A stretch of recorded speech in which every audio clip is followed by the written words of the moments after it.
Luke chapter 16. At atin pong i-share yan, We'd like to share the Word of God. Alam niyo po yung Word of God, hindi po dapat natin yan pinagkakait sa mga tao. We should not isolate the Word of God, and we should not deprive the Word of God to share other people. We should not be selfish to do that. Kasi even in the church, we are sharing the Word of God. That's why it's normal for us to share the Word of God outside. Kasi ang practice natin inside is to share the Word of God with our seatmates, especially sa ating mga bisita. So, sa bawat isa sa atin, see to it that you're reading the Word of God. Kasi baka mamaya ang pastor is just making up statement. No, it is from the Word of God. At wala po tayong ibang binabasihan.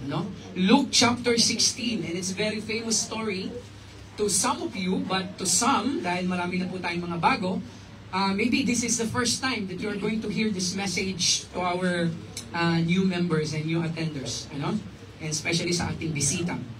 Luke chapter 16, and it's a very famous story about the rich man and Lazarus. Are you there? Luke chapter 16, magkakaroon po tayo ng responsive reading, and we're going to start, we're going to start to read from verse 19, at susunod na po yung mga kababaihan dyan. Luke chapter 16, beginning in verse 19 down to verse 31. Ready now, men? Read. There was a certain rich man which was clothed in purple and fine linen and fared sumptuously every day. There was a certain beggar named Lazarus which was laid at his gate full of sores, and desiring to be fed with the crumble which fell from the rich man's table. Moreover, the dogs came and licked his sores. And it came to pass that the beggar died and was carried by the angels into Abraham's bosom. The rich man also died and was buried. And in hell he lifted up his eyes, being in torments, and seeth Abraham afar off, and Lazarus in his bosom. And he cried and said, Father Abraham, have mercy on me, and send Lazarus that he may dip the tip of his finger in the water, and cool my tongue, for I am tormented in this flame. But Abraham said, Son, remember that thou in thy lifetime receivedst thy good things, and likewise Lazarus evil things. But now he is comforted, and thou art tormented. And beside all this, between us and you there is a great gulf fixed, so that they which would pass from hence to you cannot, neither can they pass to us that would come from thence. Then he said, I pray thee therefore, Father, that thou wouldest send him to my father's house. Whereby I brethren, that he may testify unto them, lest they also come into this place of torment. Abraham said unto him, They have Moses and the prophets, let them hear them. And he said, Nay, Father Abraham, but if one went unto them from the dead, they will repent. And he said unto him, If they hear of Moses and the prophets, neither will they be persuaded, though one rose from the dead. Tayo pong lahat ay manalangin. Father, we thank you once again for this great opportunity na inyong ipinagkaloob sa amin. And as we worship you in spirit and in truth, may you forgive us in our sins. And may the Holy Spirit will give us wisdom and understanding and conviction how to have a right and biblical perspective when it comes to the truth of hell. May you help us, Lord, today, and may you forgive us in our sins. All these things we pray in Jesus' name. Amen. Please be seated. Thank you so much. At meron pong, I would like to start the message for today because we're going to talk about hell as we promised last Sunday. So we are talking about souls that is precious in the eyes of the Lord. And our job, the Lord gave us the mandate or commandment or commission that we have to talk to all the people that we have encountered to share the Word of God to them. So we're going to talk about, to some maybe, is it really true that there is a hell?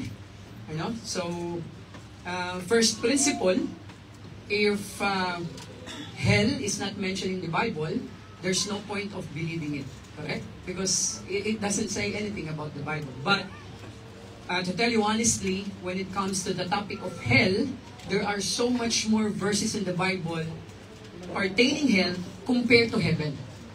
Okay? Mas mahaba po ang pag-uusap ng Bible o ng mga doktrina ng salita ng Panginoon sa hell kumpara sa heaven.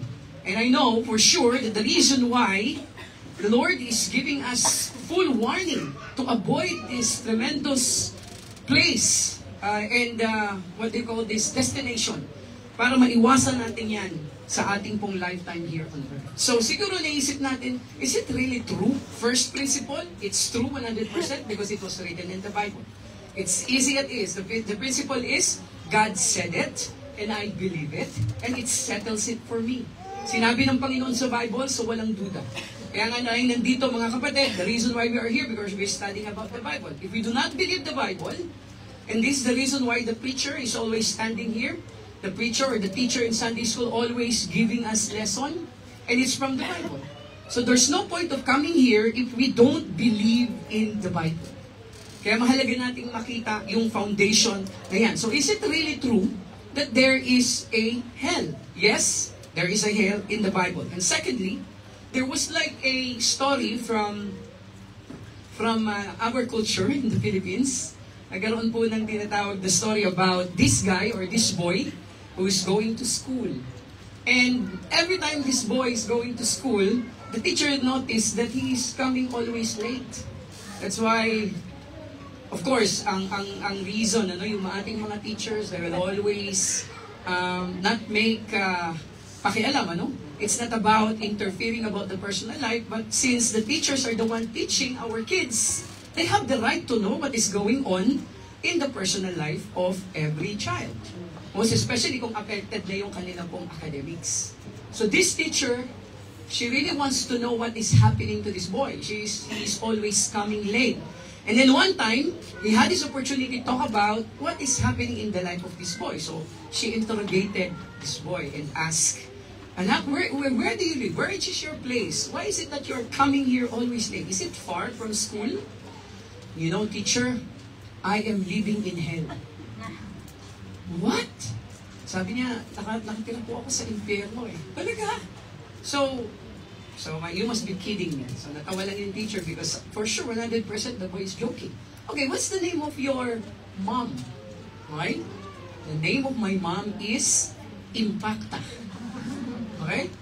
How about your dad? The name of my dad is Impacto. No? Devil. I don't know what's in English. What's devil? Okay? So, She devil. She devil. The name of my mom. Okay, so na-curious yung teacher. Okay, I'm sure that you are just kidding me. I'm going to your house. Okay? Mom, please don't come. Please don't go. Kasi it's really hard. No? But of course, if you really want to come, I'm going to be with you. And then please come. And then you are so much welcome. At malayo pa lang po sa kanilang bahay, still far in their house, they are started to walk and then going there. At naririnig yun na po yung sigawan. They started to hear shouting from that very house of that little boy. And the yelling was like this. First, the dad said, umalis ka na dito, you go away, you she-devil. Okay?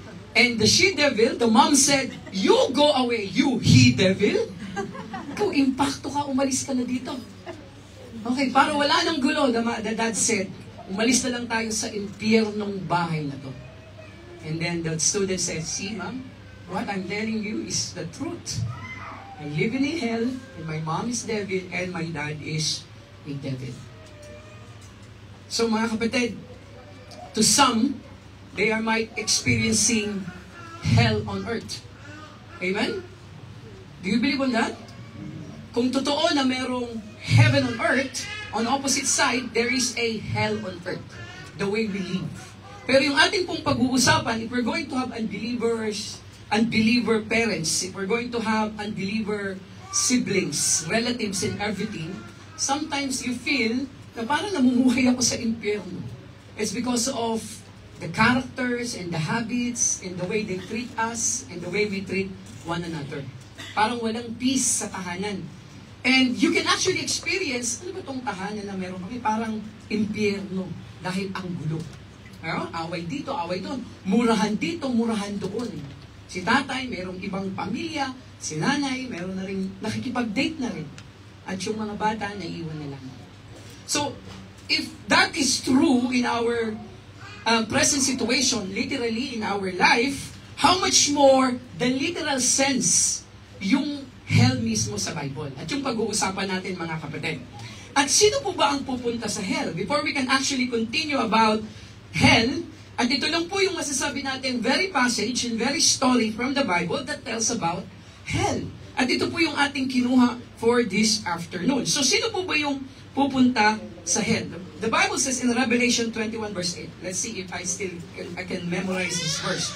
Revelation 21 verse 8. Therefore, to those unbelieving, abominable, murderers, warmongers, sorcerers, idolaters, shall have their part in the lake which burneth with fire and brimstone, which is the second death. So sinabi po sa Bible that there is a second death. And this place we called hell, yung po yung destination, that's actually the final destination, not the physical death or death, but the final destination of every soul that who are here on earth will be in hell if there is no Savior that will save them away from that horrible condition. So kailangan po na merong isang tagapagligtas. At kung sino man po, if anyone will reject the calling of the Lord Jesus Christ to repent and to accept Him as a personal Savior, the final destination to those people who will reject the Lord Jesus Christ, who is the only Savior, the only way, the only truth, and the only life, siya po ay mapupunta, and that person will go to hell. The Bible is saying that. It is very clear. Okay? Why? It's because of our fallen nature. So our condition in the Lord, why is it that we are going to face death? Okay? Kahit sabihin na natin na discover mo na yung fountain of life, even if you are very healthy, you are very conscious when it comes to your diet, you sleep 8 to 9 hours a day, you are drinking a lot of supplement, okay? You are putting a lot of, sabihin na natin, ointment to your body, to remain your skin smooth and whitening, yung mga ganun ba, mga white. At ito po yung gusto nating maintindihan, we cannot avoid hell. And the Bible says in Hebrews, it is appointed unto man once to die and then judgment. So meaning, ang ating pong kamatayan, it is appointed. Every one of us will surely die. Why? Because of our fallen nature. Because of our sin. And that's it. Hindi lang po basta we are going to die once, we are going to die twice. If we don't have Savior or if we don't have God in our life. Bakit kailangan natin mamatay ng pangalawang beses? First, physical death, and the second is spiritual death. Physical death is you're going to separate from your physical body to your soul, going to that 6 feet under the ground. And spiritual death, your soul will going to be separated from the Creator and from the Lord up to eternity to hell. That's clear. Okay? Kaya nga ang sabi, di ba? In order for you to go to heaven, you have to die once and you have to be born again twice. Okay? So why is it you have to die once? Kamatayan lang physically. Pero yung pagiging born again, isinilang ka physically and then you're going to be born again spiritually. Kailangan mong ma-born again in a sense that hindi para you're going to have the religion. No. Born again is not being a member of a religion or a church, but being born again is a relationship to the Lord Jesus Christ. You were born again from the death of sin, and then you accepted the Lord Jesus Christ, you were born again to that, to a newness of life. So that's the clear statement. Yan ang kalagayan ng isang tao, okay? May relihiyon man o wala, pero walang relasyon sa Panginoon, that person, with or without religion, but if that person doesn't have relationship to the Lord Jesus Christ, that person will go to hell. That's clear. Okay? Hindi po ang makakapagligtas sa atin ang church. No church, no leaders of the church, even the one who started that religion. Hindi po tayo maliligtas ni Eli Soriano. No, hindi tayo maliligtas ni Manalo pala, o Soriano na rin. Hindi tayo maliligtas ni Kibuloy. Only the Lord Jesus Christ. Do you agree with me? So, yun po yung ating kalagayan. So, there are a lot of verses coming from the Bible that we are going to hell once we die. At actually, hindi naman po natin, we're not going to talk about the description of hell and different places of hell because I believe you are discussing that during your Sunday school. Ano? At hindi tayo, we're not going to dig in on that deep. Pero, I just want to give you some some few description about hell. The Bible says in Psalm 118 verse 5, it is so this is the sorrows of hell compasseth me about. Meaning hell has a place of sorrow. Ano sa Tagalog yung sorrow? Kalungkutan, tama? Ha? Kapighatian. The place of sorrow. At sinabi rin ng Psalm 9:17 that the wicked shall be turned into hell. So hell is for the wicked. So ano ibig sabihin nun? Wicked in a sense that the one who will reject the Lord Jesus Christ. Ano? Kasi yung category ng wicked, all of us are wicked. Remember that? All of us are sinful. Pero mga kapatid, if we are going to turn to the Lord Jesus Christ by repentance and putting our faith to the Lord, we can be saved. No, hindi dahil sa religion, it's not about the good work. So these are few things na dinidescribe po ng Bible when it comes to hell. Kaya tingnan natin mga kapatid yung ating pong lesson or preaching for today. So, siguro very good title that we are going to discuss, Help from Hell. So is there a help? Is there a hope away from hell? Maaari po ba nating maiwasan? Can we actually avoid going to hell? And I believe mga kapatid, we can learn a lot of principles and things in this manner of story, in this manner of conversation. So it's very clear, madali lang pong intindihin yung mga characters sa Luke chapter 16 at isa-isahin po natin. In short, this passage in Luke chapter 16, 19 to 31, this is the Lord Jesus Christ's story, okay, of the rich man and Lazarus. So to some, they're saying it is part of parable. It doesn't matter if it's parable or story, it's the same. This is true in front of the Lord. It happened. Baka inisip natin, hindi ito nangyari. Meron iisip po ba ng gano'n? Wala. Dahil sa nasa Bible yan, ibig sabihin nangyari yan. Kaya nga, the Lord has given us the opportunity to know in advance in order for us to be warned. Dapat maingatan natin kasi may warning na ang Panginoon sa atin. So, Jesus' story of the rich man and Lazarus. Ano po yung situation or yung condition? What is the status quo of the rich man? Well, of course, rich nga pastor, di ba? So, ang status quo niya, number one, he is so rich. Filthy rich. At ang description niyan, mga kapatid, sa verse 19. O, anong sabi dyan? There was a certain rich man, which clothed in purple and fine linen. Alam niyo po, during the time, kapag ikaw po ay nakaklot ng purple and fine linen, meaning you are better off. Di ba? Purple, the color of the purple is royal color yan eh. Tama? Sa mga royalty, ba si Brother Pedro, yan. Yan. Nice one, John. Oh. Sa asa si F? Oh, wow! Iba, oh. Yan yung mga, Brad, describe yan sa Bible. Cloth in purple and fine linen. Rich ba kayo? Di ba? Kasi, ang description ng Bible sa mayaman during that time, particularly in this man, he is so rich because he is having this dress, purple and fine linen. Alam mo, kapag ang magandang lalaki, nakapagsuot ng purple and fine linen, ang impression agad natin, uy, gwapo. Ang yaman yan. Nice one, Pero sabi nila, pag pangit daw yung nakadamit ng ganon, di ba? Barney. Di ba? Di ba? Pag pangit daw yung nakadamit noon, aba, ano yan, nagtitinda yan ng bilo-bilo. So, mga kapatid, meron pong ganon ang kanyang situation, mga kapatid. So, meron pang description, not only is wearing purple and fine linen. Alala niyo si Lydia? Yung first European convert ni Paul.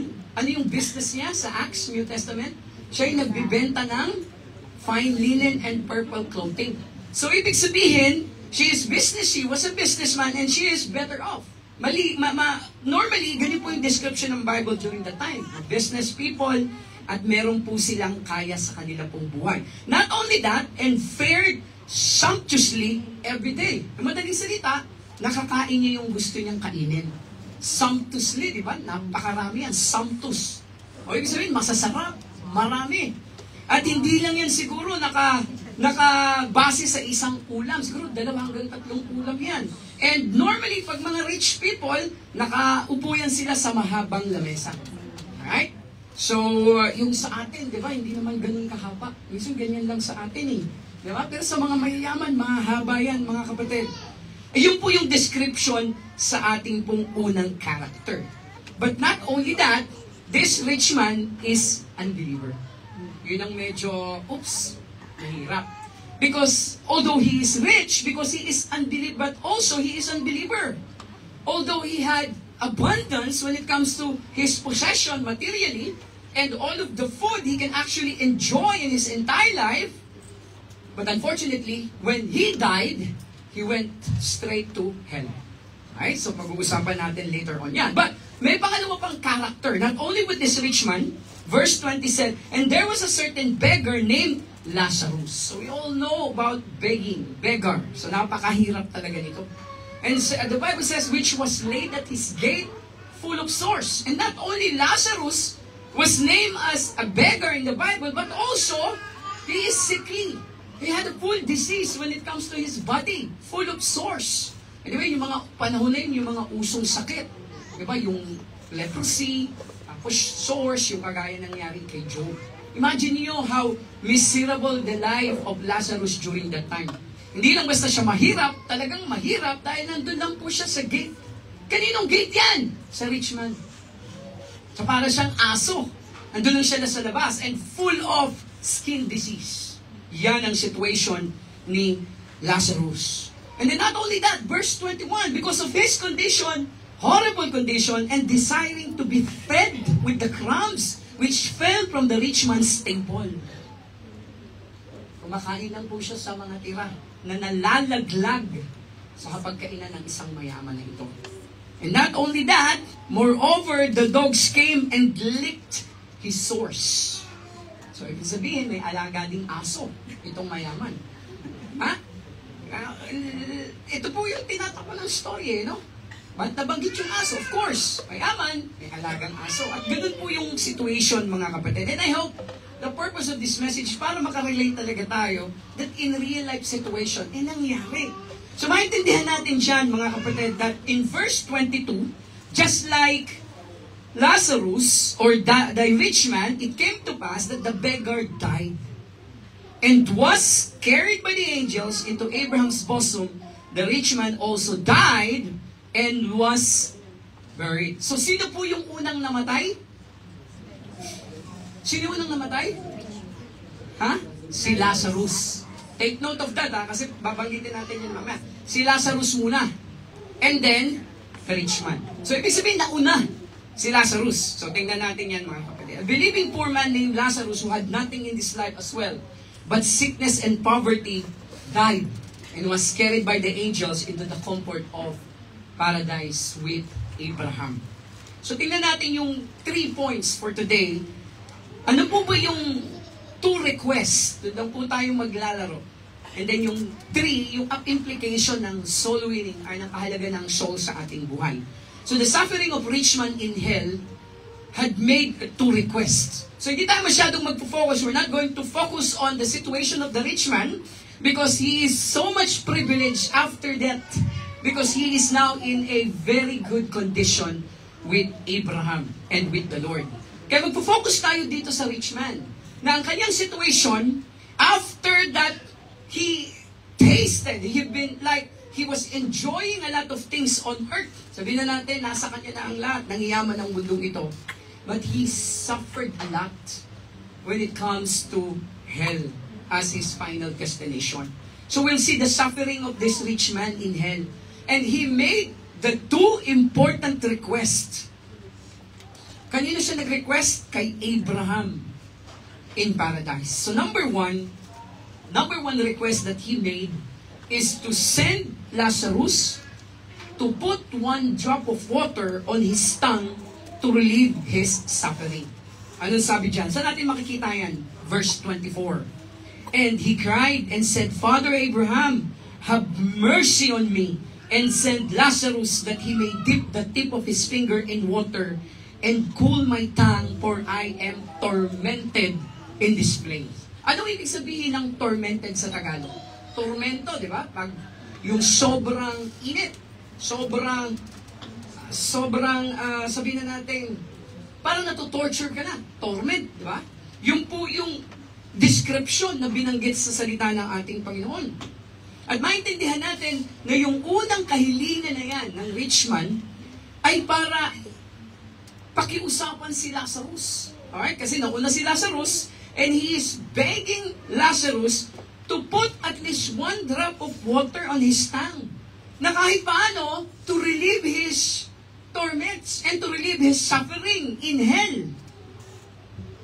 Kita niyo po yung pagpapalit ng situation. I would like you to picture out the situation.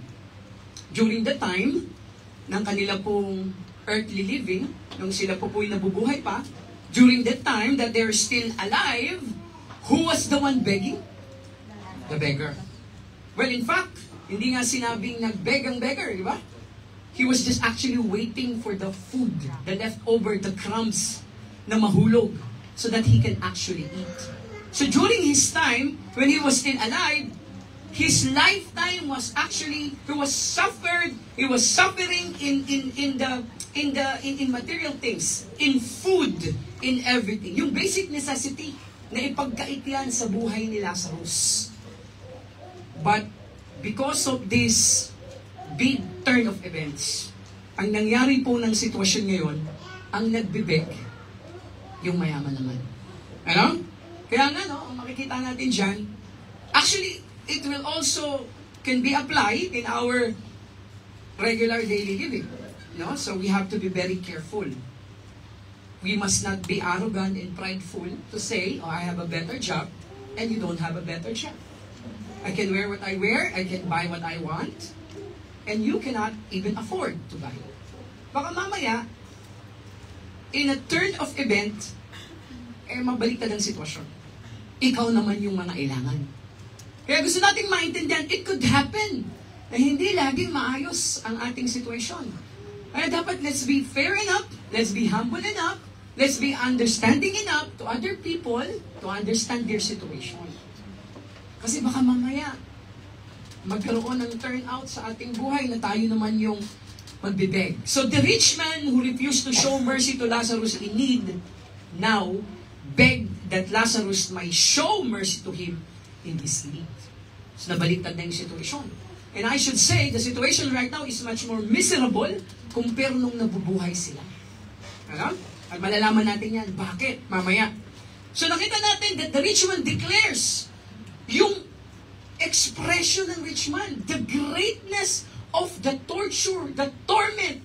And he even mentioned this statement, I am in torment, full of agony in this fire or in this flame. Verse 24. Ngayon nakita natin, the rich man cannot actually get his material possession down to hell. Hindi niya naman pwedeng, Ryan, kunin niya yung 2,000 tons na air condition niya para ilagay niya sa hell. Wala na eh. Tama? Pwede niya bang magpa-construct siya ng swimming pool sa hell?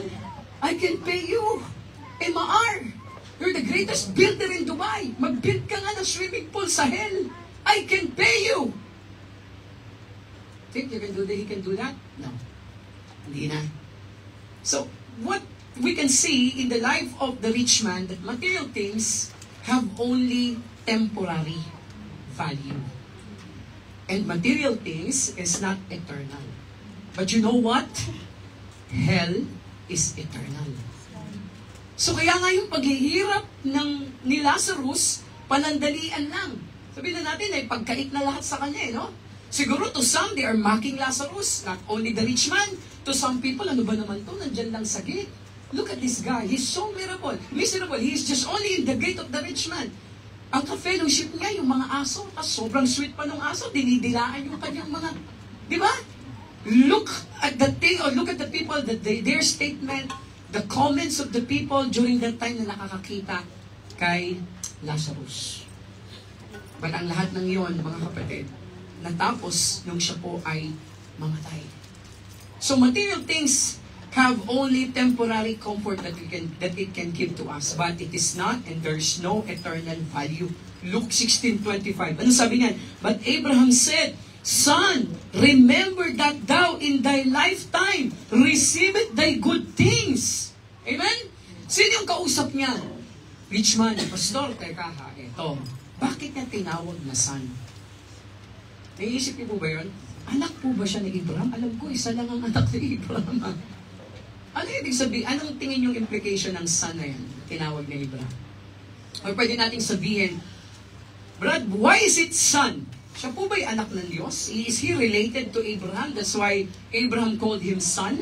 Believer ba siya? Pero bakit niya sinabi ni Abraham son eh? Pero ba't nasa impyerno siya? So we'd like to clear on that. That son is pertaining to a race. He is a Jew. Abraham is a Jew, and he is a Jew. So tinawag niyang kalahi niya. Yun ang ibig sabihin ng son. And it doesn't mean na siya'y anak physically and nor na siya po'y anak spiritually ng ating Panginoon. That son indicates that he is also a Jew. So maliwanag na po. Kaya yun ang sabi ni Abraham sa kanya, naranasan mo na lahat. In your lifetime, you received thy good things. You can drive your car. Maybe during that time, there was no car. You can have your own donkey, horse maybe. Alright? You can choose whatever you want of. But now, Lazarus is being comforted and thou art tormented. So, it was confirmed by the statement of the rich man, and it was also confirmed by the statement of Abraham. So, wala talagang panluloko dito. Walang panglilinlang. Merong katotohanan ang lahat ng nangyayaring ito. Abraham responded by calling him son. It means he was the son of Abraham by flesh, by race, and not by faith. Okay? Kaya nga, the rich man, he was so trustful when it comes to his wealth and his physical lineage from Abraham. Akala niya, madidiktahan niya sa Abraham. Akala niya, pwede niyang magpalakas kay Abraham. Diba? Father Abraham, siguro iniisip niya, Hudyo ka rin naman, you can actually help me. At hindi naman ako mahirap, mayaman din naman ako, kagaya mo. Pero mga kapatid, the Lord is not unfair. He will always be fair to us. Maaaring ang buhay na ito naging unfair sa atin, but when it comes to the judgment seat of Christ, He will always be fair to us. At nakabase yan lahat sa ating pong pananampalataya, sa ating pong mga buhay. So, the rich man trusted his wealth and his physical lineage from Abraham for his salvation. So, isa pang makita natin dito, that not even your material things, your possession can save you, and not even your good thing or good deeds, and not even your relationship with your family. Pwede bang sabihin ni Freya, iligtas naman si Kaloy, no? Kaloy is already saved, so I should be saved. No? Magkakaiba po yan. So we cannot relate on that. Yung faithfulness ng asawa nating babae, kung tayo po, tama, ay hindi tatanggap sa Panginoon, yung asawa nating babae or asawa nating lalaki makakilala sa Panginoon, even our kids, they will going to heaven and then we are not going to heaven. Kasi nga, hindi yan sa pamilya. It is an individual acceptance to the Lord Jesus Christ. So God or Christ showed that reason of sufficient for salvation. Diba? Hindi natin pwedeng sabihin that we are sufficient because we have done good things on earth. We have accumulated a lot of material things or richness on earth. We cannot pay our salvation through that. Pag tayo po yung panamatay, once we face death, our eternal destiny is already settled. Okay? Maaring buhay ka ngayon, you're still alive now, but your eternal destiny is already settled. Kaya nga, paghandaan natin to mga kapatid. It is a serious matter for you to accept the fact that if you don't have the Lord Jesus Christ in your heart, you are destined going to hell, according to the Bible. This is not my own idea, but this is the idea of the Word of God and God into our life. So parang nakikita natin, di ba? So itong mayaman na to, this rich man, he enjoyed everything, a lot. And if you're going to relate our life here, a person without the Lord, a person without the church, the same thing. It's a normal thing to spend and to enjoy the luxury of this life. Lalo na kung maganda ang iyong trabaho. We are here abroad. It's normal thing. But in the eyes of the Lord, and in the reality of life, at the end of the day, at the end of your life, no more traveling. No more buying. Because we are going to travel in one or in only two destinations. At pag nagkamali tayo ng desisyon, meron tayong patutungan. That's why we have to see about this one. At ang sabi pa, nung maintindihan natin, when Lazarus or when the rich man asked Lazarus to put one drop of water on his tongue to relieve his suffering, anong sagot? Verse 26. Meron pong dalawang matinding dahilan. Why is it that it cannot be undone, no? It cannot be done. Kasi nga po, nasabi ng verse 26, it's really impossible for Lazarus to go in the place of the rich man because of these two things. Una, there is a great gulf fixed. Pwede natin, nag-request po ako ng picture, I'm not sure kung na-search natin yan. Para maintindihan natin. Yan. Actually, no? Pastor, biblical po ba yan? I'm not, siguro din sa description ng Bible, kasi wala pa namang nakapunta sa hell. Pero maintindihan lang natin, according to the Bible, ganito po yung description yan. Ito po yung great gulf fixed. Alright? At yun po yung paradise, Abraham's bosom. But this is all part of hell. Even that Abraham's bosom, hell po rin ang tawag dyan. Let me clear on that. This is the biblical doctrine of the Word of God. At ito po yung great gulf fixed. At sabi ng Bible, verse 25, but Abraham said, Son, remember that in thy lifetime received thy good things, and likewise Lazarus evil things, but now he is comforted and thou art tormented. Verse 26. And beside all this, sabi niya, so unang dahilan kung bakit hindi po pwede, first reason why is it's impossible for Lazarus to go in the place of the rich man. Number one, because it was already decided. The Lord, or meron na pong desisyon na nangyari. Nandun na sila sa kanilang final destination eh. At hindi na mabubura yun. You know, hindi na makakaalis because it was already done, it was already final. And then pangalawa, why is it impossible? It's because of that great gulf fix. Verse 26, and beside all this, sabi niya, between us and you, there is a great gulf fix. Mga kapatid, the Lord Jesus Christ was the one telling this. Red letter, di ba? Jesus Christ was the one telling this.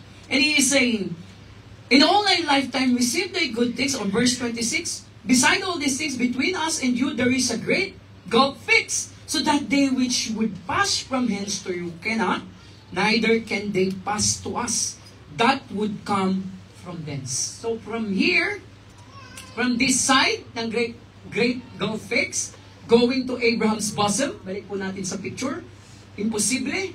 And then from that Abraham's bosom, coming back here, sa side ng rich man, it's impossible. Kasi meron ng decision eh.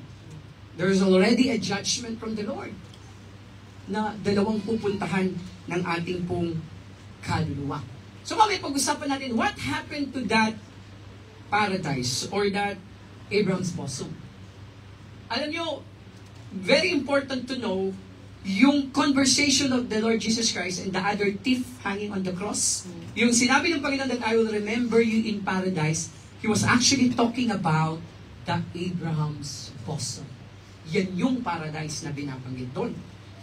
So mamaya, meron pa bang paradise? Or meron pa bang Abraham's bosom?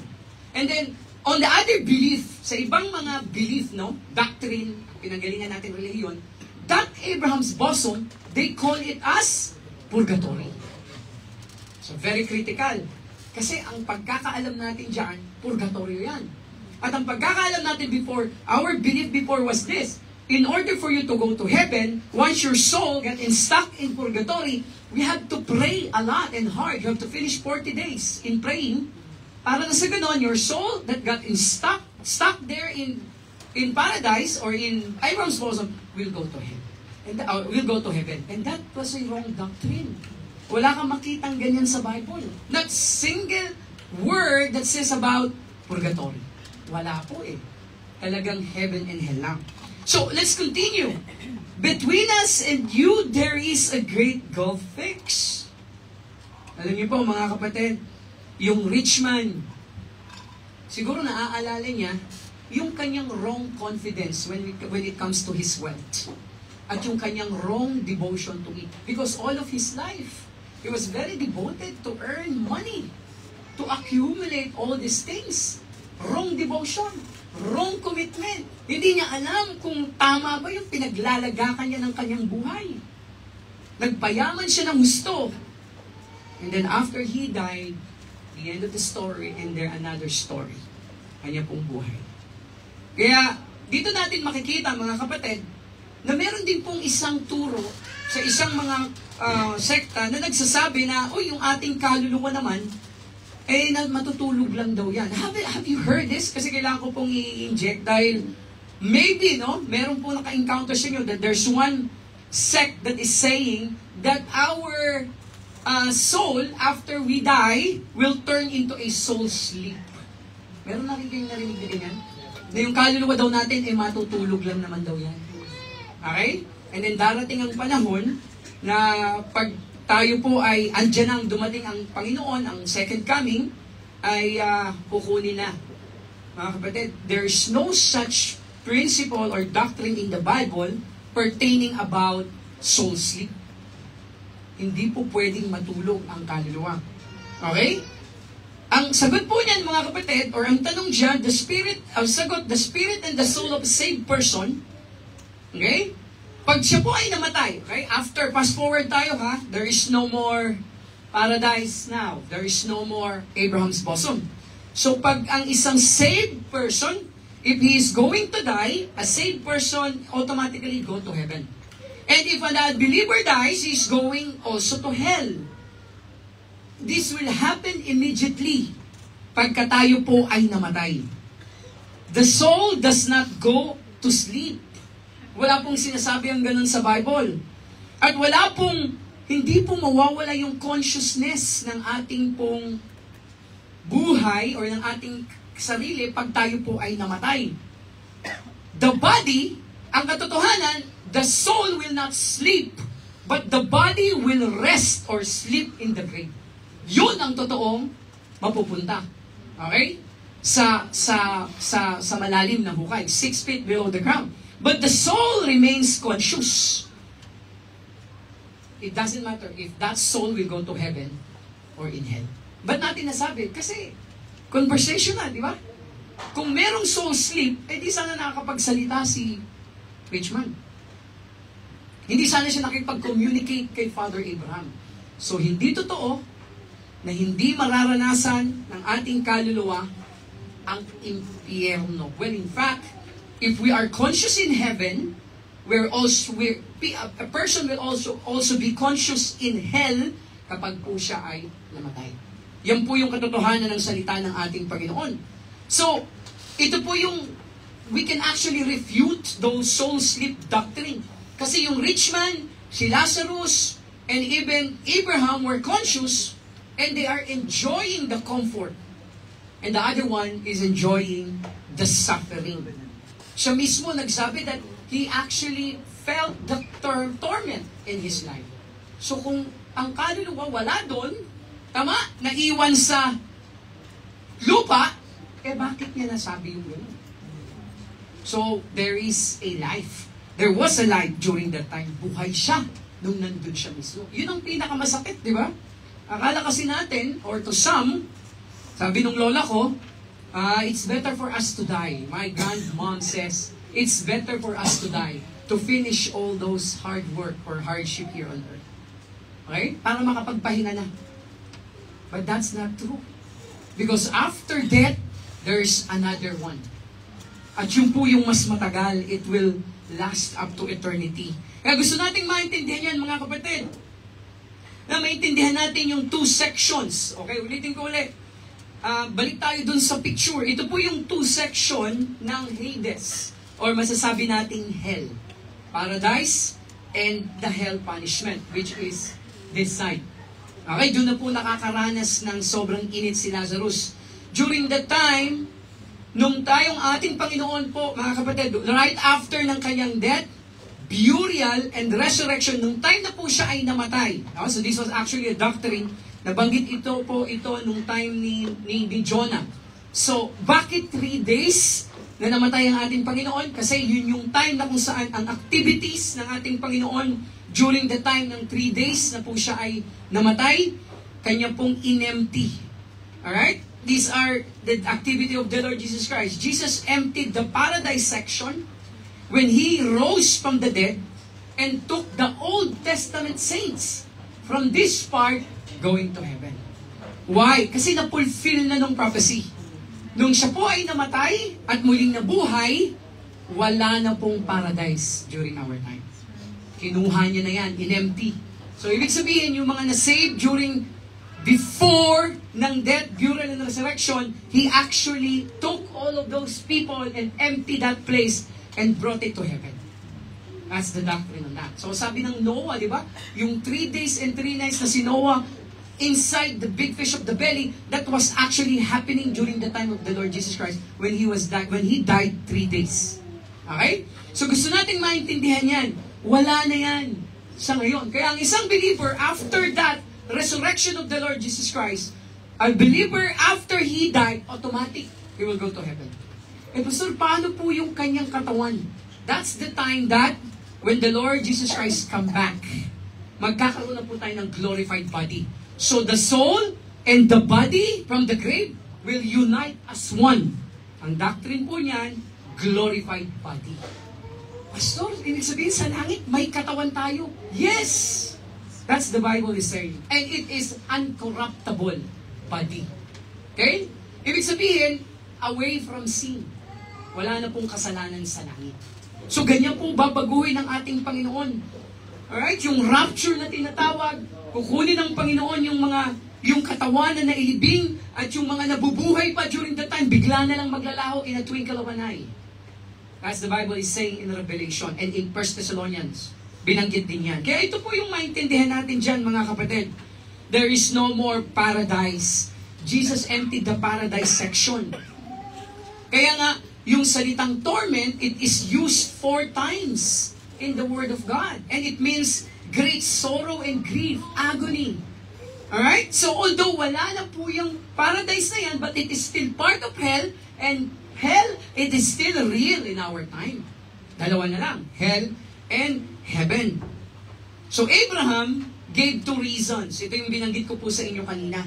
Kasi, kaya hindi po pwede na makapunta si Lazarus doon, it is because of he already received his reward. His final judgment from the Lord. Hindi na po mapabago. Kaya nga, di ba?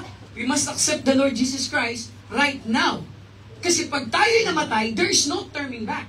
Kasi meron ng rejection eh. Sinabi ng Abraham, it's not possible, kapatid or son. Hindi na mangyayari yun, nagbabalik ka, patay ka na eh. Hindi pwedeng mangyari na naman. Si Lazarus, yung isang Lazarus lang, ang nakaranas na mabuhay, yung kapatid ni Mary and Martha. Pero hindi siya nakaranas pang pumunta sa paradise eh. Hindi binanggit na siya galing sa paradise. Sinabi na matay lang, na nabuhay. Pero itong rich man, napunta na siya sa hell eh. Hindi na siya pwedeng bumalik. Are you following me? So yun po yun, mga kapatid.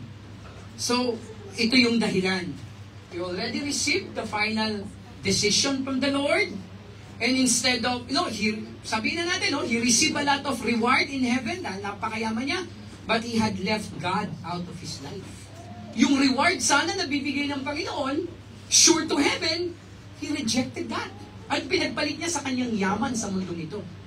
That's why the Bible is very clear, for what shall it profit a man if he gain the whole world? Eh, mawawala naman, malulus naman yung kaluluwa mo papuntang langit at mapupunta sa impyerno. Paano pa yung yaman na yan kung habang buhay ka namang maghihirap? Eternity. Eternity. Up to eternity. No, yung Infinity Bridge. Yung Infinity Bridge na yan, may katapusan pa eh. Pero yung infinity, walang katapusan yan.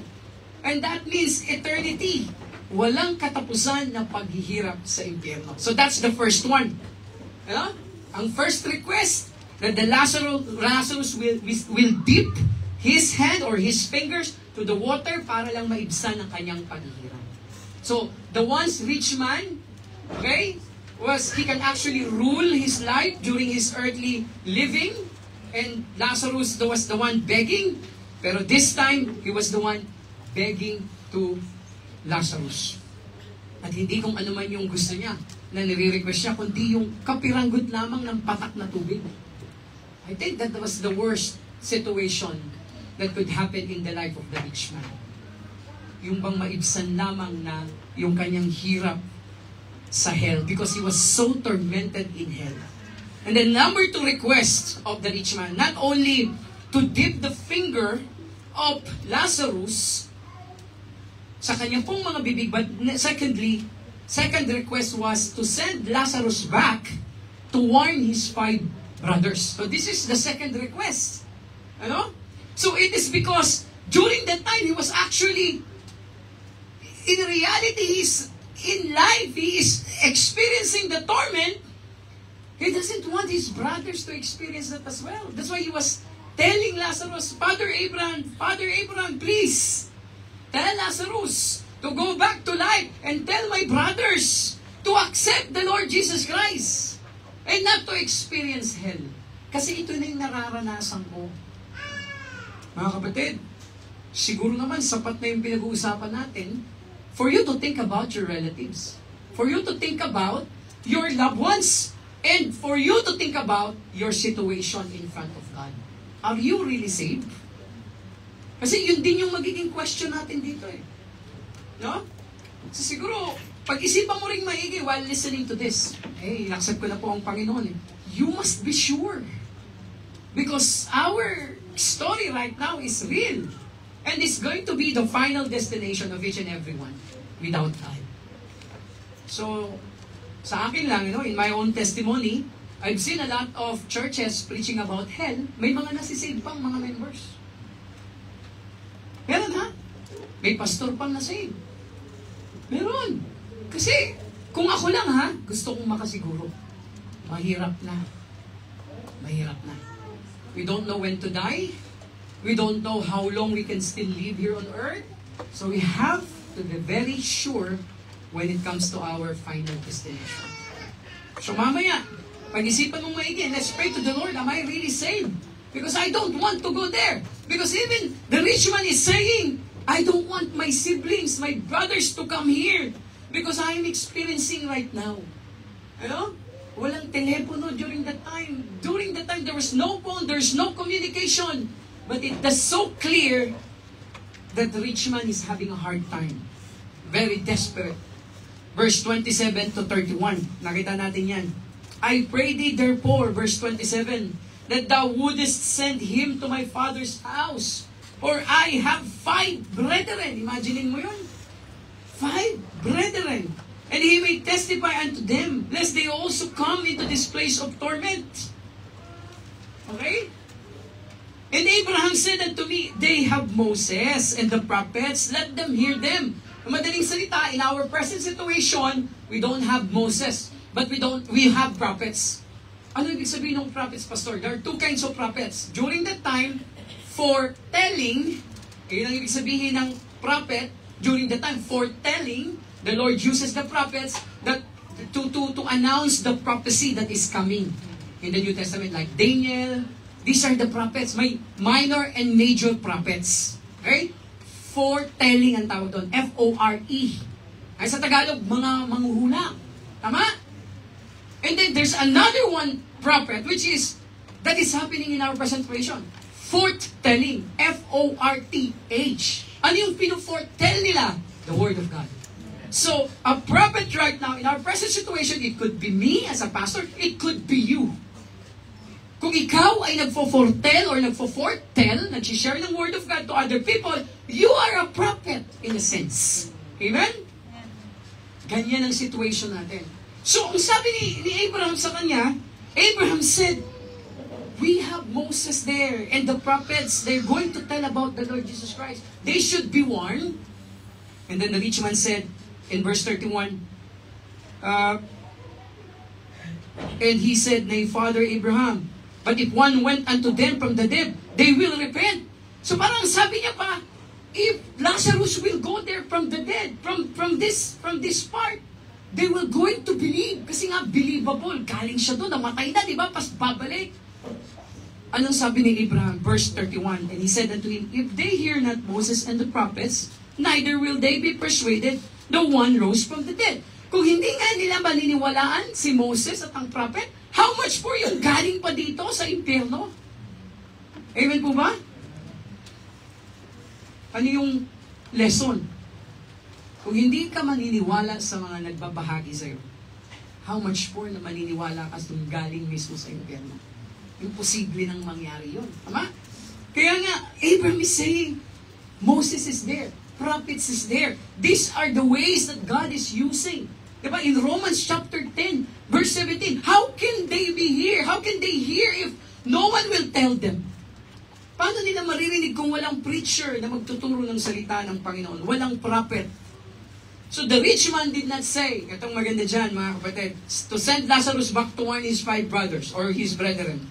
The rich man did not say, okay, I am glad my brethren will come here on hell and we are going to have a wonderful time together. Kasi may narinig na po ba kayong mga pilosopo? You hear a lot of people, they are saying, they are joking about hell, Brother Stalin. Okay, if hell is true, I'm willing to go there. I'm willing to bring my friends there and we are going to drink alcohol in hell. They are joking about hell.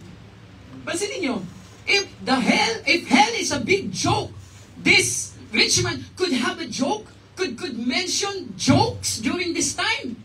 Pero imbis na magbiro, sobrang seryoso. He was so serious, he was so desperate telling Abraham, please, I beg you, warn or forewarn my brothers or my brethren na nabubuhay pa lamang.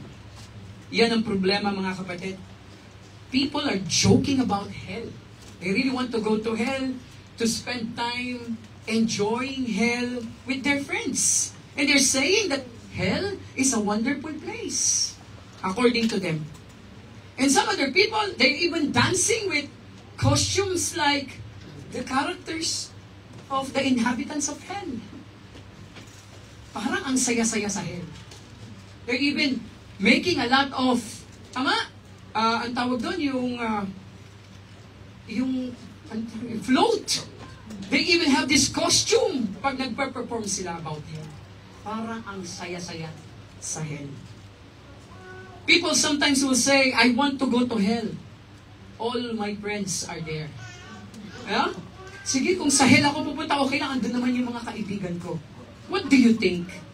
Magiging masaya ba ang hell sa ating pong buhay? And yung iba naman nagsasabi, oh, may you rest in peace. Ay, siguro at peace na siya. Oh, he is already dead. For sure, he is going to be rest in peace. But the truth is, no one will ever or never experience peace if they are in hell. Yan ang totoo. They're putting in our graveyard. Diba? Ano ba sa English yun yung lapida? Tombstone. We are putting in our tombstone, rest in peace. And if that person will go to heaven or will go to hell, how can he experience peace? Eh, ito nga si rich man, hindi nga siya mapakali. Even the small drop of water, he is begging. Even asking Abraham to go to his brethren. He is begging because of his desperate situation. One thing is for sure, there is no friendship in hell. May time pa bang mag-inuman doon? May time pa bang magbatean? Pare, kamusta ka dyan? Kamusta bang temperature dyan? Mas mainit ba dyan kaysa dito? Wala nang ganun. Amen? Ang lahat, well actually, part ng description, pinag-uusapan niyo sa Sunday School, wala kang maririnig sa hell kundi agony. There should be gnashing and, yun? Ha? Wailing and gnashing of teeth. Yung wailing, di ba? Yung panaghoy. Ganyan sa impyerno. Mga kapatid, there is no friendship in hell. Hell is a place of torment and loneliness. People in hell have a concern for the lost. Tama? But they cannot do anything about it. Concern si rich man sa kanyang mga kapatid. But he cannot do anything about it. wala na siyang magawa. Okay? Pero tayong nabubuhay pa, we that we are still alive, we can do something. Pwede pa rin tayo. Pwede tayong magawa para sa ating Panginoon. The question is this, what are you doing? Verse 29 and 31, di ba? Sabi niya, if there is Moses there that can tell. There are prophets that can tell about the Lord Jesus Christ, about the true salvation. It's not about the religion, but it's about the Lord Jesus Christ. We can still say something habang po tayo ay nabubuhay pa. Abraham said that the only thing that a soul or a person can prevent his 5 brethren from coming to hell was hearing the word of God, repenting and responding to by faith in Christ the Lord Jesus Christ. So ito po yung maliwanag, mga kapatid. Pwede nilang ma-prevent yung pagpunta nila makasama ang kanilang kapatid by listening to the word of God, repenting to their sin, and responding by faith and accepting Him as our Lord and Savior. At yun po yung nangyari, mga kapatid, during that time. At alam niyo po, mga kapatid, during lifetime of this rich man, pwede nating balikan eh. Maybe you're thinking, did he has this, the rich man, Pastor, that the rich man had this opportunity to also see or hear about God during his earthly time? Nung nabubuhay pa ba siya, nakarinig po ba siya ng pangangaral ng salita ng Panginoon? God had spoken many times to rich man while on earth. Because God is fair. Hindi naman hahayaan ng Panginoon that someone will go to hell without even hearing the word of God while he is on earth. He is so fair that everyone that is breathing, aside from animals, will know that there's heaven and hell. Fair ang ating Panginoon. God permitted him to have riches. Okay? Yun na lang eh. Na nagkaroon ka ng yaman sa mundong ito. Okay? The Lord permitted the rich man to accumulate richness on these things. But instead of thinking about who gave me this, instead of giving back the glory to the Lord because of the promotion in the job, because of the money, the business success, instead of doing that, he claimed it as his own. At sinarili niya na siya yung naging Diyos ng kanyang buhay. And instead of attaching his faith to the Lord for his richness, he attached his riches not to God's goodness, but to his credit. Yun yung sad part dyan. He did not repent. He did not recognize the goodness of God. Dapat nga yung goodness ng Panginoon, it will lead you to repentance. When the Lord heals you sa iyong karamdaman, when the Lord gave you job, when the Lord promoted you, dapat these are the things that you can consider. God is real. And I should be repenting on my sin. And I should be accepting Him as His personal Savior. Kaya hindi po pwedeng wala siyang pinapakita sa atin. God warns the rich man in order for him to prepare for his death. Lazarus also. And I do believe, even though the Bible is not clear, dinescribe lang that the Lazarus was actually at the gate of this rich man. And I do believe that since Lazarus is the same person, nag-witness siya sa rich man. I do believe on that. Na nag-share marahil siya ng word of God sa taong ito at yung faith niya sa rich man na ito. But of course, sino ba namang maniniwala sa isang mahirap? Who could put his trust on this beggar? Maniniwala ba ang mayaman? A rich person cannot believe or cannot even put his trust to a poor guy. So kahit siguro anong share ng testimony, ng faith ni Lazarus, rejected. Why? Because he's so rich. And he has a lot of pride in his life. And not only that, Old Testament scripture, maaaring nakarinig na rin to ng pangangaral ng salita ng Panginoon. During that time, the canon of the scripture was not complete. Died first. Yun yung significance. Bakit tinayaan at isinabi ng Panginoon na namatay muna si Lazarus? Sana naintindihan, he could have thought about this, Brother Stalin. Oh, the poor guy died. So meaning, even if I'm rich, I'm going to die as well. Amen? So yung maliwanag. Ang may trabaho, walang trabaho, may pera, may ipon, mga gastador, mga hindi gastador, lahat mamamatay. Una-unahan lang yan. tayo sa gastador. Kaya nga mga kapatid, dapat warning na to. Oh. Yung pagpunta mo sa, if you're going to the hospital, if you're attending a funeral service, the Lord is telling us, hell is real. Death is real. Hindi siya nagbibiro. Mo dati wala ka namang nararamdamang ganyan, Sister April. Ganyan. Ako din eh. Ang lakas-lakas kong kumain, ang lakas-lakas kong maglaro. Grabe. Pero ngayon, deteriorating. Deteriorating. Because death is real. We'll all face that. So mga kapatid, ito yung sa totoo lang, hindi nagkulang ang Panginoon. Lahat ginawa ng Panginoon. Okay? The Lord gave us the full warning during the life here on earth. And also, He gave that warning to this rich man. To warn him about the upcoming destruction in his life, entire life. So mga kapatid, in hell, kung papansin natin yung character ng rich man, ano? Alam niyo kung napapansin niyo sa kanya? Even if the rich man is still in hell, during the time he's conversing with Abraham, nasa hell na siya noon, ha? But he is still selfish. Napansin niyo yung pagiging makasarili ni rich man? While he was still in hell, he is still selfish. He was so self-centered. Kasi yung kanyang request, ha? Bakit self-centered? Una, he requested that, a little bit of comfort coming from the drop of water, sarili. Pangalawa, the safety of his family. Sarili pa rin. Kaya pag soul winner ka, hindi ka dapat makasarili. You're thinking about other people as well. If you are really soul conscious, you are not selfish. You're thinking about not only of your comfort, but the comfort of others as well.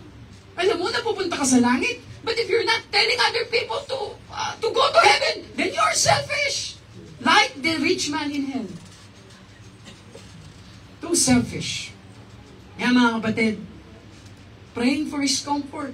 Instead of praying sa mga tao, he prayed for himself and prayed for his family. He was so self-centered. He was not even concerned about other lost sinners. Sarili niya lang.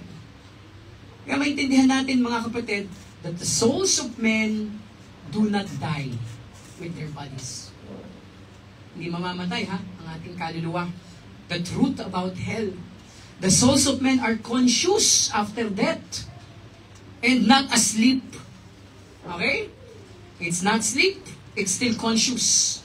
The saved and dead are taken immediately to a place of happiness in heaven, and the wicked are sent to a place of misery and torment. Wealth does not protect us from death. Darating talaga yan. And then one thing we can see also that we should not envy the rich. Huwag po tayong mainggit sa mga mayayaman. Because sometimes, richness can blind us to the reality of hell. Diba yung mga mayayaman? They don't believe in hell. Baka mamaya, sagot pa sa iyo, I can afford hell. Do you want to? These are the rich people. These are the intelligent people. They will not accept the truth of hell. Because they're not living in faith. They're living in reality and they're in their richness. So, paalala lang mga kapatid, baka mamaya, I just want to remind you, a loving reminder coming from your pastor. Don't let your blessing, your richness here on earth, that will blind you that the reality that death will come soon. And there's always an eternal judgment. The sufferings of the wicked in hell. Tama? Para maintindihan natin that hell is really true and the lesson from hell is real, the sufferings of the wicked in hell will get undescribable.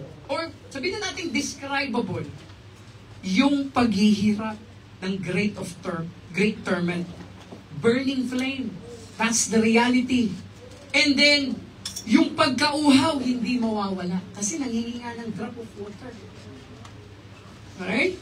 Kaya huwag yung sayangin yung tubig sa Dubai. Sa impyerno, walang ganyan. inumin na natin yan. Ngayon pa lang.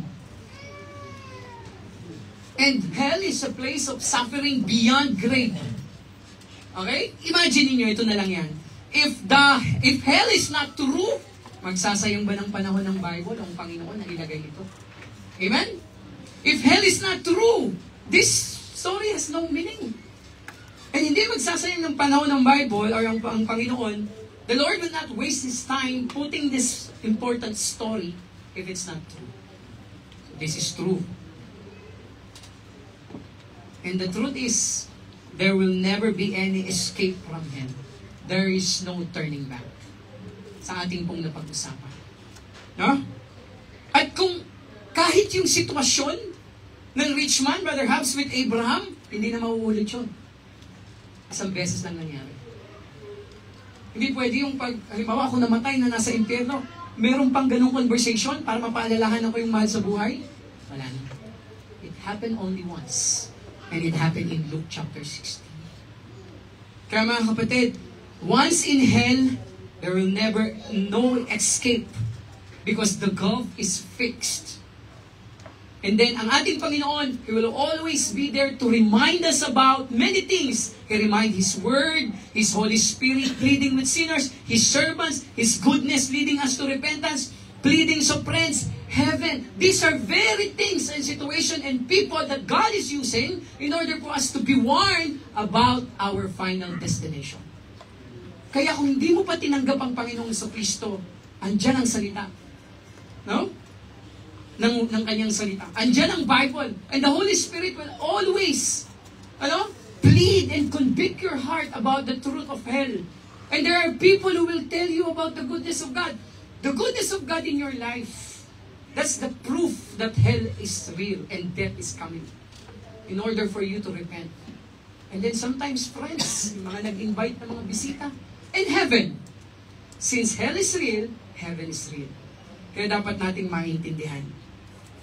Kaya nga, if all of these things that God is using, kung hindi pa mamumove ang isang tao, ewan ko na lang.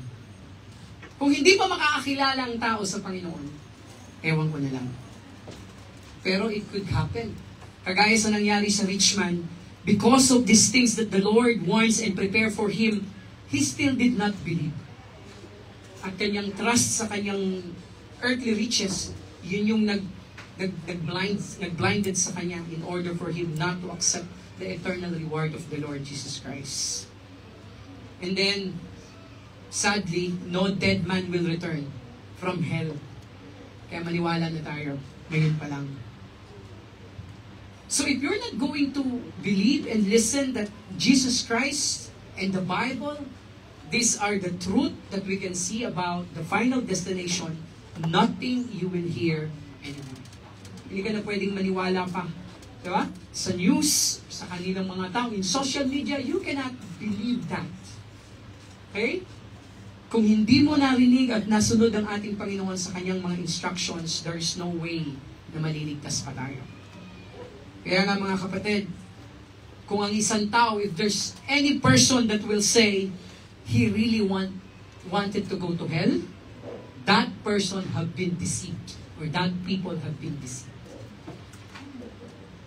Kaya, magpakasaya na sila. Ha?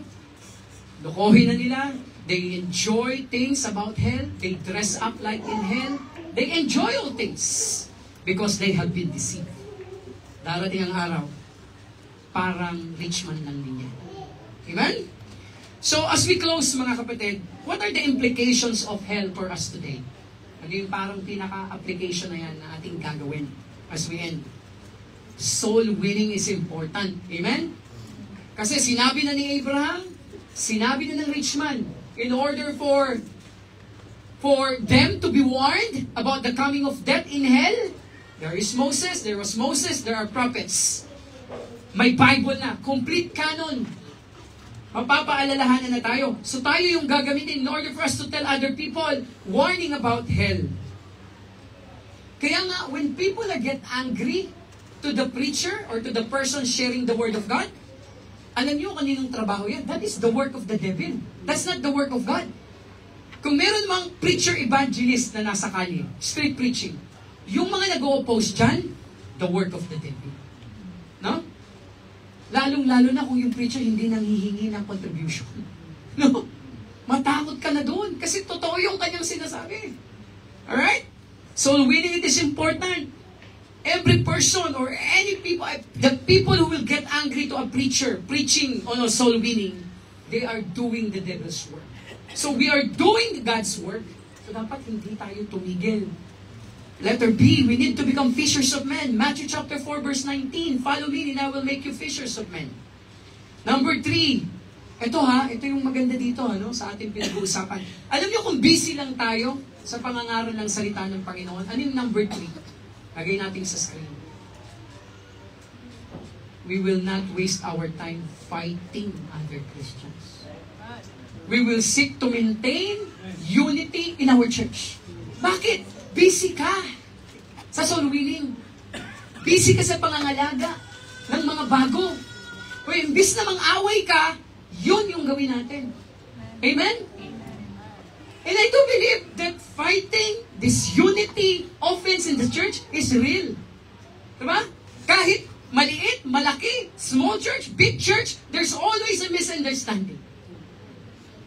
There's always an offense. Kaya nga, di ba, to avoid that, let's get busy telling other people about Christ. Let's get busy encouraging other believers, new believers in the Lord. Ito yung paraan ng Diyos para ma-distract tayo sa kaaway. Because sometimes the devil is using us. Tama? To put conflict in the church. Imbis na heaven yung ating mararamdaman sa congregation, nagiging hell na tuloy. Diba?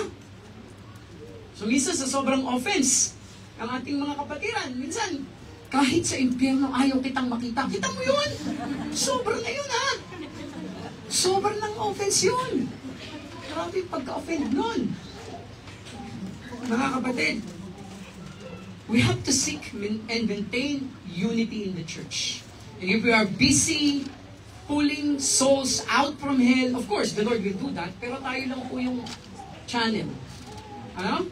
Yung agent na gagamitin ng ating Panginoon. Hindi na tayo magkakasira-sira. So let's love one another. Meron talaga tayong individual differences. Diba? Coming from different culture, coming from Luzon, Visayas, Mindanao, iba-iba yan eh. Kahit nga taga Rizal, nag-aaway yung taga Rizal, oh. Ayun pa kayang Luzon, Rizal, Bisaya. Talaga kami, palaway kami. But it is because of the Lord Jesus Christ, we were united as one. We were saved by the blood of the Lord Jesus Christ. That's why unity is very important. No? In this church, we will not stop. We will educate each and everyone to love one another. Andiyan ang Bible, andiyan ang group meeting, andiyan ang Sunday school, andiyan ang newsletter. Andiyan ang mga ministry to say that unity is important and loving one another is important. No? Kaya ganun yun, mga kapatid. We must grow. We must not fight. Bata lang yung nakikipag-away. Kaya ayusin po natin, mga kapatid. Ang ganda-ganda ng newsletter, oh. Put a smile. Pag binasa ko yung may nag-article, may nagsulat, put a smile in your face. Diba? Napakaganda. Tinitingnan ko ngayon nagsulat, nag-smile ba to? Dapat nag-smile ka, ikaw yung nagsulat. Nag-smile naman. Dapat.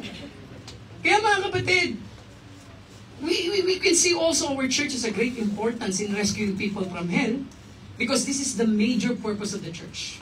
Rescuing people out from hell. And then, we can actually more focus because of the teaching of hell. We are more focused, our attention on eternity. And instead of putting our focus in the petty things here on earth, tama? Kasi may mga Kristiyano sometimes na ganun. Other people, you will understand them. Even if you don't have church, they are unbelievers, you understand them. But other Christians, even if they are hearing the Word of God about contentment, about, do not love the things of this world. But they're not a Christian. They love petty material things. Ay, cute talaga dito. Dito ka. Dami na, oh. Collection ko. Tama? Dalawa lang naman ang tenga, pero ang dami hikaw. Dalawa lang pa, ang dami sapatos. Di ba? Petty things. At the end of the day, hindi naman natin yan madadala. No? At the end of the day. So we must invest our time. Okay? I'm not saying your whole time or your whole schedule, pero give top priority kasi Christian ka eh.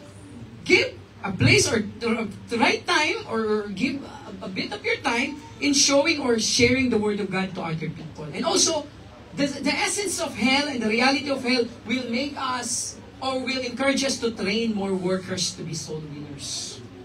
And it gives us people, and it gives us also love for people to win Christ and to train in the Bible. At minsan, yung ating pagsa-soul winning will also be more focused on our time management. Sa sobrang busy natin sa pagtatrabaho, pwede pa nating maisingit yan. Magiging aware tayo. We are going to remove all those use of time nonsense things. Ano? Kaya gusto nating maintindihan yan. And then, hell makes us mission-minded, which is what we're doing right now. Alam niyo po ba mga kapatid, yung Roman Catholic sa Africa, it grew from 50 million to 1980. And then 92 million noong 1993. Ang daming naidagdag, di ba? So what's the meaning of that? We have to continue to educate other people about the right teaching of the Word of God. And then hell and its eternal judgment, kasama po yan sa doctrine ng ating Panginoon. We must not neglect. Kaya nga itinuturo natin yan. And then also in soul winning, we could have a better testimony as a Christian. Nakakapagbago ito ng masasamang ugali. Nakakapag-grow, di ba? Ang sabi ng Bible that we will become wise if we are winning souls. No? A fruit of the righteous is a tree of life, and he that winneth souls is wise. Tama? Yun ang sabi ng Bible. Kaya, ito pa. Lastly, it's because of the truth of hell, hell will stop us in backsliding. Hindi ka na magbabackslide kasi alam mo, pag nag-backslide ka, isipin mo, baka pupunta na ako sa impyerno. Kasi nawala na ako sa faith ko. Just like Judas. Pwede magiging paalala sa iyo ang hell na huwag ka mag-backslide. Amen? Hell is the great reminder for us to stop backsliding because we will realize our responsibility and our job in accomplishing this great mandate from the Lord. And then Mark chapter 8 verse 36, always remember, for what shall it profit a man if he gains the whole world and lose his own soul? As we close mga kapatid, let me encourage you with this question. Are you really saved? Madaling sabihin na ikaw ay saved. But, or have you received Jesus Christ as your Savior? Trusting Him alone to save you, not your religion or even your good works? If you are really saved, mga kapatid, ito yung iiwan kong question sa iyo. What are you doing to tell people how Jesus Christ can save them from hell? No? Tumutulong ka sa mga tao. That's good. Praise God. You're helping other colleagues. You're helping people who are helpless. Maganda yan. But you know the great help that you could give to them is to share the Word of God and to prevent them going to their place, to that final destination. Kaya mga kapatid, ulit-ulit na lang si Pastor. Kasi hell is real. At ito yung nakakapag-testify kung talagang tinanggap mo ang Panginoon. Because the Holy Spirit that is in your heart right now will always tell you the importance of soul. Kaya kung may Holy Spirit ka, that Holy Spirit will tell you, share it to other people. And that's the fruit of salvation. Good works. That's good works. Sharing the Word of God to other people. Again, business is not an excuse. Nakita naman natin, kung business lang ang pag-uusapan, this rich man is so busy, Brother Salim. Well, in fact, he accumulated a lot of things in this world. He was so busy.